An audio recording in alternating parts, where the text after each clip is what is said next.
Welcome back to SNN and welcome to the 18th annual Dick Vitale Gala here in downtown Sarasota at the beautiful Ritz-Carlton. The man standing to my left, Buster Posey, former World Series champion catcher with the San Francisco Giants, MVP, Golden Spikes Award winner. How you feeling tonight? Glad to have you.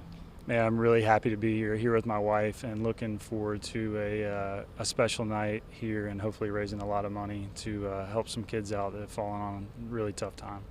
And obviously you're a new member of the V Foundation board, so tell me a little bit about what it's been like being ingratiated into that process and being a part of a great group of people. It's been wonderful. I think you hit the nail on the head, a great group of people. I mean, the meeting we had today was, the whole emphasis and focus was, hey, remember, this is all about people. The entire thing is about people. It's about, unfortunately, all of us are affected by cancer at some point in our life, whether it's ourselves or a family member or friends.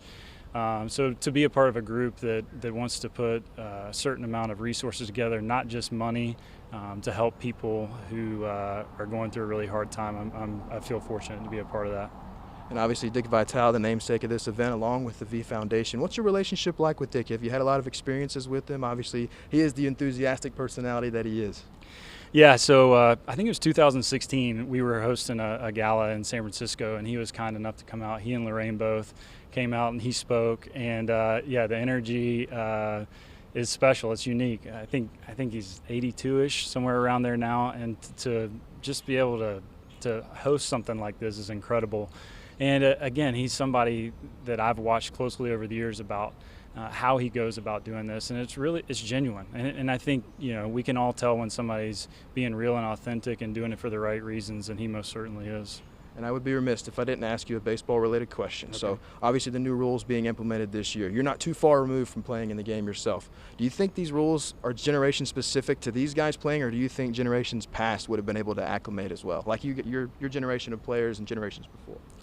I think everybody could acclimate. I think the game had just gotten to a point when you're saying rules, I think about the pitch clock. Obviously, is the first one that comes to mind, and I'll be the first to admit I don't think I've heard any really negative feedback on it. It's so fun to watch to me. I mean, I've had to catch myself a couple of times not being used to the pace and maybe watching a pitch and then talking to somebody and looking up and missing the next pitch. But you know, when you can get to watch a game in 2 to 2.5 hours, it's kind of the sweet spot to me. And from a catcher's perspective, I'm sure that takes a lot off your knees and lower body, helps you guys out. I would have loved that. I was kind of crunching the numbers if I had got to play with a pitch clock, how much less time I would have had to spend in the squat. And to say the least, it was a lot. All right, well, Buster, I appreciate you taking the time today. Enjoy the night. We'll have more on SNN coming up after this quick break. More celebrities on the way from the Dickie V Gala.